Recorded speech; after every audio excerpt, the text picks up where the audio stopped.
सुला चुकी थी ये दुनिया, थपक थपक के मुझे जगा दिया तेरी पाजेब ने खनक के मुझे। ताल्लुकात में कैसे दरार पड़ती है, बता दिया किसी कमजर्फ ने छलक के मुझे।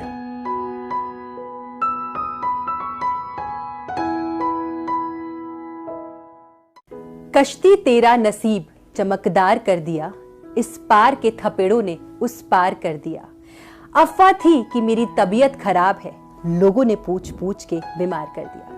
नमस्कार, स्वागत है आपका लोकमत न्यूज में। मैं हूं आपके साथ प्रतीक्षा कुकरेती। तो आज मेरे साथ जो शख्स है उनको किसी भी तरह की परिचय की आवश्यकता नहीं है।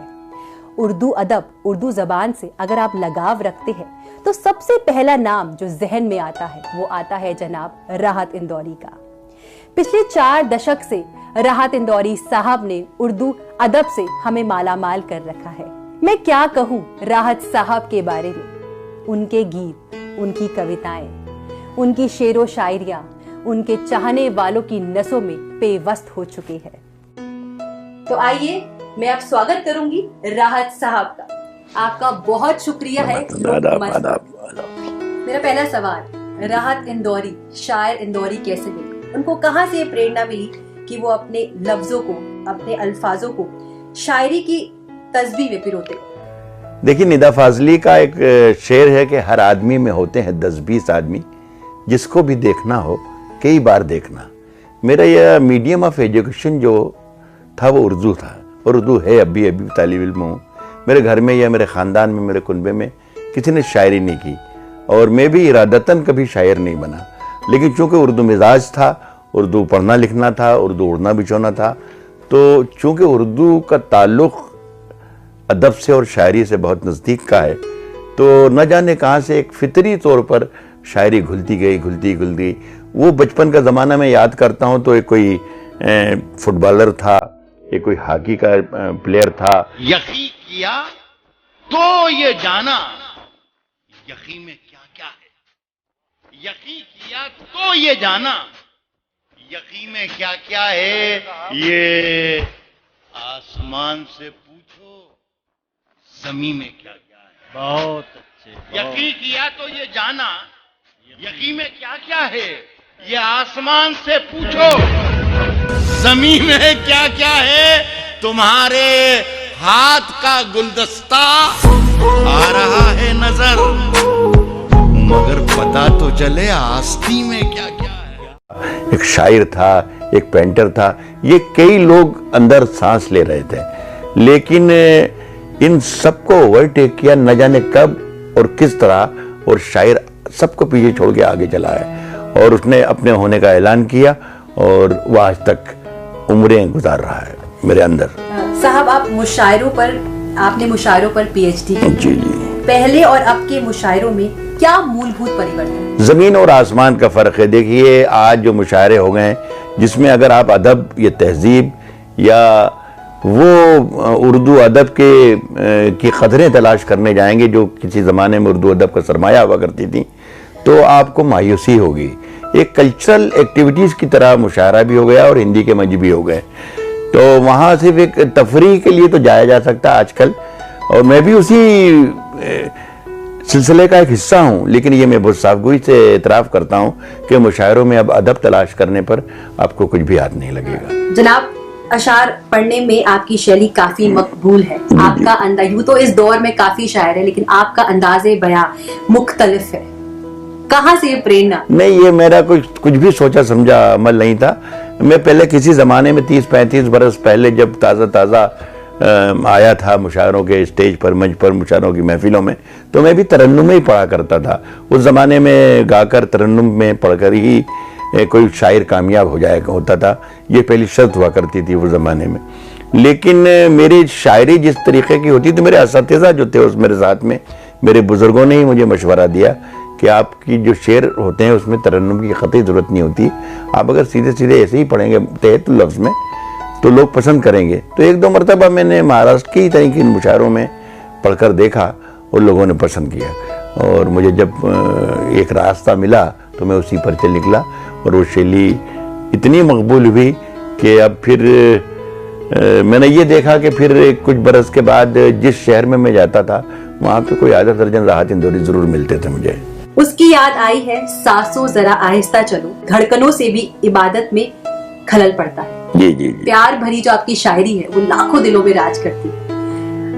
तब के प्यार करने में और आज के प्यार में क्या फर्क? देखिए, रोमांस और तगज़ुल उर्दू गजल का खास हिस्सा होता है और इससे कोई बच के नहीं निकल जाए, चाहे इनकलाब बर्पा कर दे, चाहे फसादात पे शायरी कर ले या इनकलाबी शायरी कर ले या जंगों पर शायरी कर ले, पाकिस्तान पर, हिंदुस्तान पर, सियासत पर, किसी पर भी शायरी कर ले। लेकिन किसी ने कहा है कि बनती नहीं है शाहिद मीना कहे बगैर। तो मैं भी तगज़ुल से, हालांकि मेरा कोई करीबी रिश्ता बिल्कुल नहीं रहा, लेकिन तगज़ुल को मैंने छुआ ही नहीं, ये ऐसा मैं कभी नहीं कह सकता। बल्कि बारहा अपने तौर पर मेरी शायरी के नज़दीक रहा तगज़ुल। और मैंने ये शेर जो आपने पढ़ा लगभग शायद उसी रो में कहा गया शेर है। जनाब, आपके नजरिए से उर्दू का भविष्य क्या है? मैं समझता हूँ कि देखिए, हिंदुस्तान में अक्सर ये सुनने में आता है कि उर्दू ज़वाल की तरफ जा रही है या उर्दू को जो मकाम हासिल होना चाहिए था वो नहीं हो रहा है। मेरा ताल्लुक़ दर्स व तदरीस से रहा। इंदौर यूनिवर्सिटी में मैं अदब पढ़ाता रहा, उर्दू पढ़ाता रहा। तो मैं ये समझता हूँ कि न सिर्फ उर्दू ज़ुबान बल्कि हिंदुस्तान में जितनी ज़ुबानें हैं, मसलन हिंदी, गुजराती, मराठी, पंजाबी, जितनी ज़ुबानें हैं, तमिल या साउथ की ज़ुबानें देख लीजिए, जितनी ज़ुबानें हैं, उन हर आदमी जो ज़ुबान से जिसका ताल्लुक़ है वो यही कहता है कि मेरी ज़ुबान पीछे जा रही है, सिर्फ अंग्रेज़ी आगे आ रही है, बाकी सारी ज़ुबानें।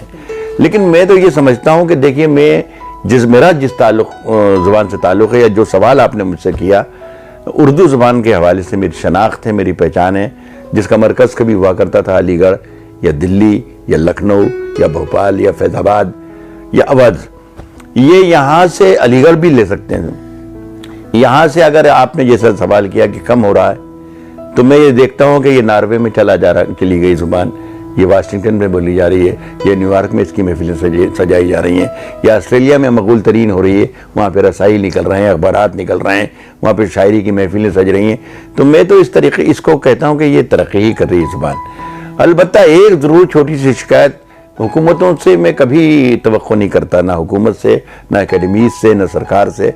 अलबत्ता मैं शिकायत करता हूँ उर्दू वालों से ही कि उर्दू को अगर महफूज रखना चाहते हैं आप, तो पहली शर्त यह है कि आप अपने घर में अपने बच्चों को खुद से उर्दू पढ़ाएं।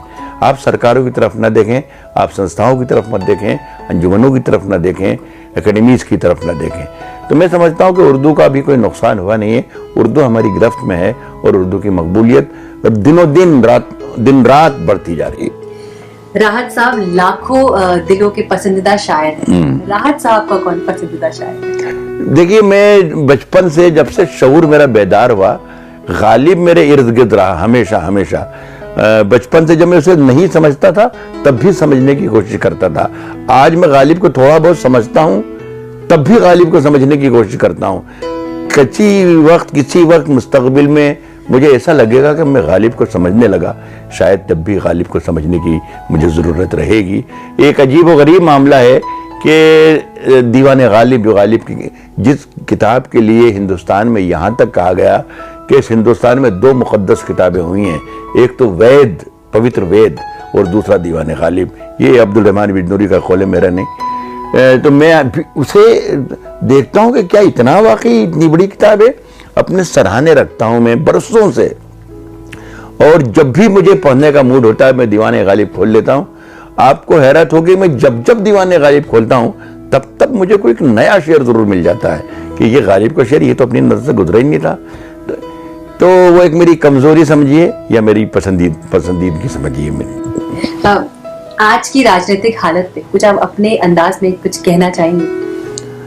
मैं क्या अर्ज करूं, मैं सियासी आदमी बिल्कुल नहीं हूं और गैर सियासी शायरी करने की बहुत कोशिश करता हूं, लेकिन चूंकि मैं नीरो नहीं हूं कि मेरा मुल्क जलता रहे और मैं बांसुरी बजाता रहूं, तो इसलिए कभी कभार ऐसे अपने ख्यालात आ जाते हैं तो मैं शेयर कर लेता हूं, ताकि मैं मेरे दिल की जो भड़ास है, मेरे दिल के छाले जो हैं, मेरी ज़ुबान जो है जो कहना बहुत कुछ चाहती है, लेकिन मेरी ज़ुबान पर पाबंदी लगा दी गई है। मेरी कलम है जो लिखना बहुत चाहती है, लेकिन मेरे हाथ बांध दिए गए हैं।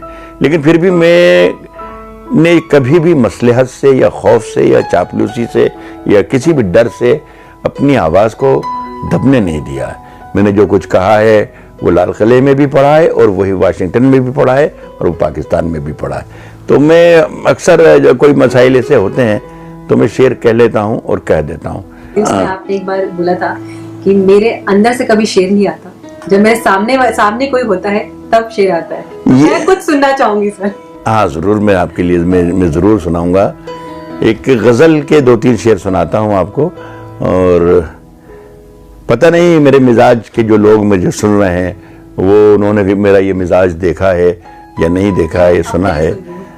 सुला चुकी थी ये दुनिया थपक थपक के मुझे, सुला चुकी थी ये दुनिया थपक थपक के मुझे, जगा दिया तेरी पाजेब ने खनक के मुझे। सुला चुकी थी ये दुनिया थपक थपक के मुझे, जगा दिया तेरी पाजेब ने खनक के मुझे, जगा दिया तेरी पाजेब ने खनक के मुझे।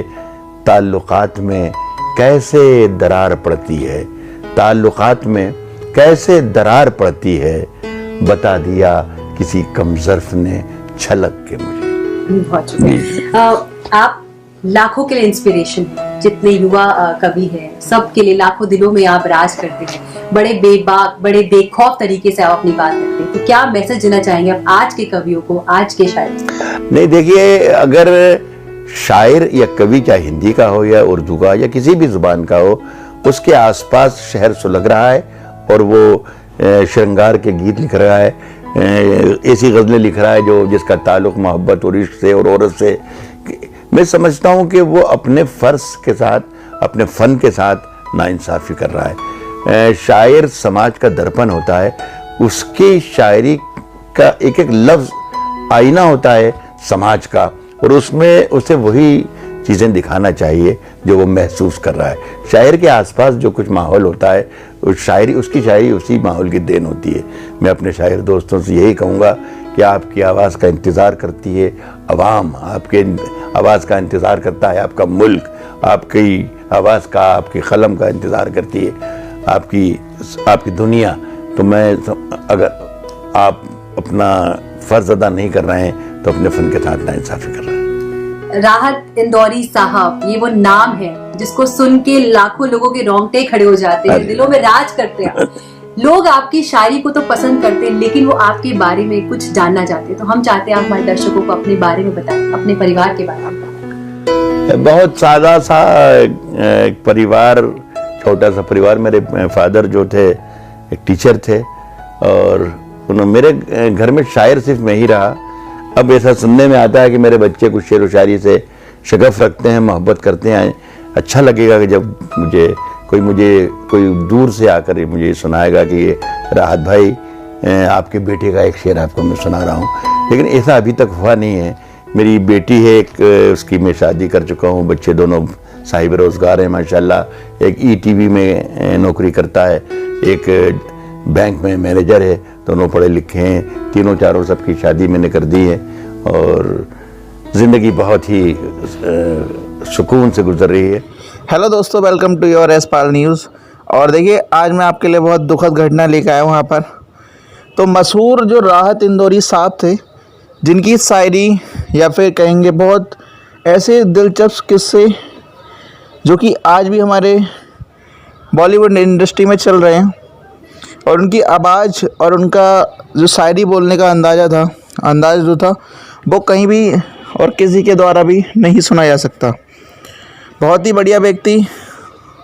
तो देखिए, बहुत ही दुखद घटना यहाँ पर मैं आपको सुनाने जा रहा हूँ। मशहूर शायर राहत इंदौरी का निधन हो गया है। जानिए उनकी ज़िंदगी से जुड़े दिलचस्प किस्से के बारे में। यहाँ पर 11 अगस्त को यहाँ पर जो है राहत इंदौरी साहब का जो है निधन हो गया है। वह कोरोना वायरस से संक्रमित थे। बड़ा शायर वो है जो शेर बतौर शायर नहीं बल्कि बतौर आशिक कहे। उनकी लाइनें हैं ये, और जो बहुत ही अपनी लाइफ में, अपनी ज़िंदगी में इतना यश कमाने के बाद आपका कभी भी ऐसा नहीं है, जो आपका वर्क है, जो आपका काम है, वो आपको हमेशा पहचान दिलाता है। फेस या फिर कहेंगे कि एक पर्सनालिटी तो खैर होती है व्यक्ति की, लेकिन जो उसका अंदाज़ है, शायरी बोलने का अंदाज़ है या फिर उसके काम करने का जो अंदाज़ है, वो सबसे हटकर और आपको स्पेशल बनाता है। तो ऐसे ही उनमें से थे आपके राहत इंदौरी साहब। जब लोग राहत इंदौरी साहब को सुनते हैं या पढ़ते हैं उनके बारे में, तो उन्हें ऐसा शायर नज़र आता है जो अपना हर शेर बतौर आशिक कहता है। एक आशिक जैसे कि अपने शायरों को या अपनी जो शायरी है वो पेश करता है, वैसे ही क्या कहते हैं यहाँ पर राहत इंदौरी साहब थे। वह आशिक जिसने अपने अदब के दम पर आज के हिंदुस्तान में अवाम की बेपनाह महबूबियत हासिल है। शायरी को लेकर गालिब, मीर, जोक, फैज, इकबाल आदि मुतालिए के विषय में हैं। तो देखिए, बहुत पुराने समय के जो गालिब थे, जिनकी शायरियाँ बहुत ही ज़्यादा मशहूर थी, उनके बाद जो है आपके यहाँ पर मीर हुए, जोक हुए, फैज हुए, इकबाल हुए, और उन्हीं में से क्या नाम है आपका एक राहत इंदौरी साहब जो है मशहूर नाम है बहुत, और आपने सुना भी होगा, वो कई बार टीवी पे भी आए थे। उनकी जो है शायरी बहुत प्रचलित थी और बहुत ज़्यादा लोग उन्हें जो है सुनते भी थे। और देखिए, इनके मुताबिक के बिना शेर शुद्ध लिखना और गज़ल समझना भी दूर की बात है। अगर वो उसका स्पष्टीकरण ना करें शेर शायरी बोलने के बाद, तो व्यक्ति को समझ नहीं आता था कि हाँ कितने उच्च विचार हैं उस शायरी के अंदर, उन्होंने क्या बोला, उसे समझना बहुत ही ज़्यादा मुश्किल हो जाता था। अब जैसे बड़े जिस शेरवाओं के अलावा आज हिंदू उर्दू का कैनवस इतना बड़ा सिर्फ इसलिए है क्योंकि अदब की मसाल राहत इंदौरी जैसे शायर के हाथ में है। वह शायरी करते थे और किसी भी व्यक्ति को बुरा ना लगे, और कितने भी धर्म समुदाय के लोग वहाँ पर बैठे हों या फिर कोई भी पूरा समाज अगर वहाँ पर बैठा हो, तो वो कोई बात गलत ना लगे। हर अदब में शायरी बोलते थे अपनी, और एक अलग ही थोड़ा अंदाज़ था उनका। यह सच है कि साहित्य इमारतों में पैदा नहीं होती, उसे गंदे बस्तियों में जाकर फणीश्वर नाथ रेणु बनने के लिए आंचलिक सफ़र तय करना पड़ता है। फणीश्वर नाथ रेणु थे एक, तो उनके आंचलिक सफ़र जो है वहाँ पर तय करना पड़ता है। बहुत बड़े कवि थे फणीश्वर नाथ भी।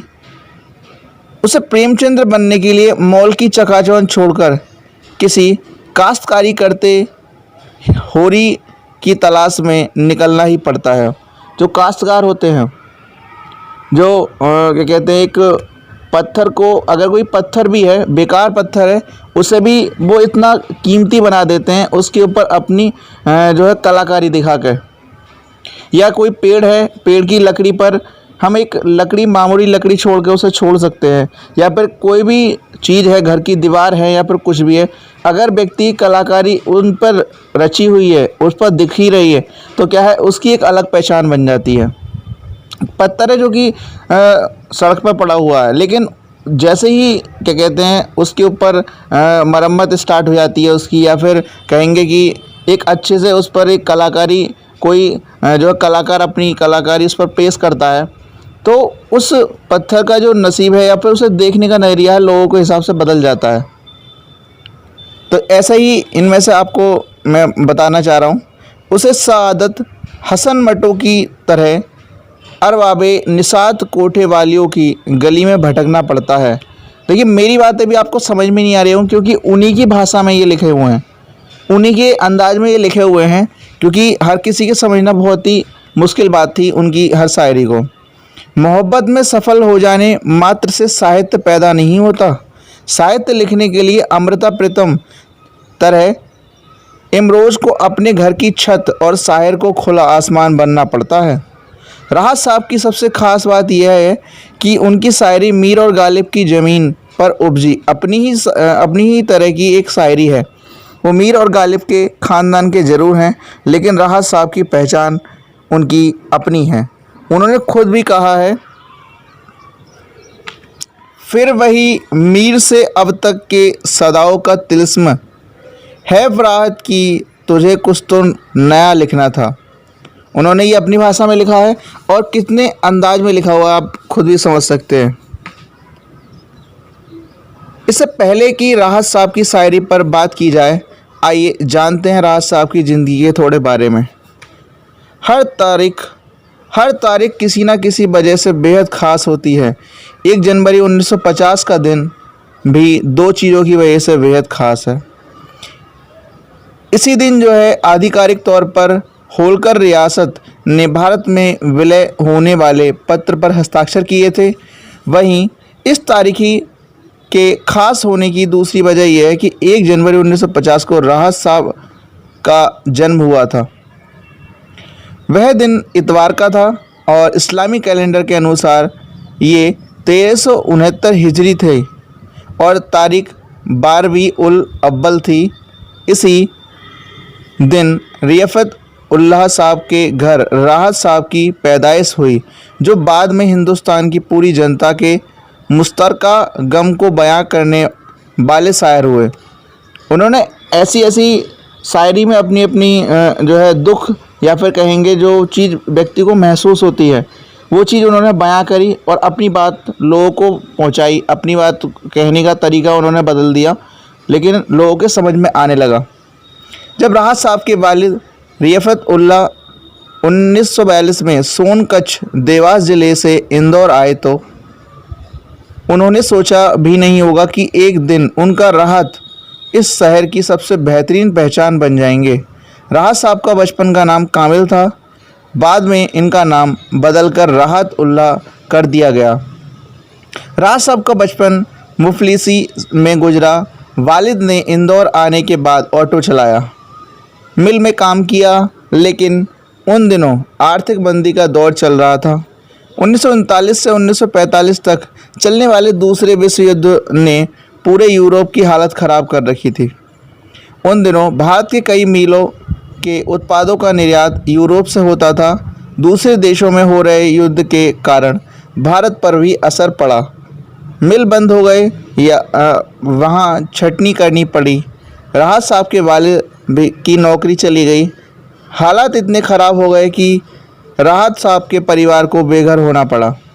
जब राहत साहब ने आगे कलम थामा तो इस वाक़े को शेर में बयां करते चले गए। देखिए, जो आपका दुख है, दर्द है, आप बयां कर रहे हैं, किसी से सीधे नहीं कह रहे, लेकिन अगर उन्हें आप शायरी में ढाल दोगे या फिर आप कहने का अंदाज़ बदल दोगे तो क्या है, लोग आपके दर्द को समझते भी हैं और समझते हैं या नहीं समझते हैं, बहरहाल उनकी जो यादें हैं, जो शायरी के बयां करी गई हैं, वो उनके दिलों पर हमेशा जो है छपी रहेंगी। अभी तो कोई तरक्की नहीं कर सके हम लोग। अभी देखिए, उनकी शायरी के कुछ मैं बताता हुआ चल रहा हूँ। अभी तो तरक्की नहीं कर सके हम लोग, वही किराए का टूटा हुआ मकान है मियाँ। अभी हम कोई तरक्की नहीं कर सके हैं और वही किराए का टूटा हुआ जो है मकान है मियाँ। आज के नौजवान के शायर हैं राहत इंदौरी साहब। किसी भी मुशायरे में अगर राहत साहब ये पढ़ दें, लोग हर मोड़ पे रुक रुक कर संभलते क्यों हैं, लोग हर मोड़ पे रुक रुक के संभलते क्यों हैं, इतना डरते हैं तो फिर घर से निकलते क्यों हैं, इतना डरते हैं तो घर से निकलते क्यों हैं। मोड़ होता है जवानी का संभलने के लिए, मोड़ होता है जवानी का संभलने के लिए, और सब लोग यही आके फिसलते क्यों हैं। तो देखिए, आपने कितनी खूबसूरत बात यहाँ पे जानी और किस अंदाज में ये बोली गई और आप सब लोगों को समझ भी आ गई होगी। तो वहाँ मौजूदा हर नौजवान झूम उठता है और राहत साहब ने यही रिश्ता नई पीढ़ी से कायम की है। उनका शेर बुलाती है मगर जाने का नहीं, बुलाती है मगर जाने का नहीं, वो दुनिया है उधर जाने का नहीं, वो दुनिया है उधर जाने का नहीं। मानो आज की पीढ़ी का शायर ही कोई शायरी को चाहने वाला हो, जिसे याद ना हो नई पीढ़ी को राहत साहब के SR जितने पसंद हैं।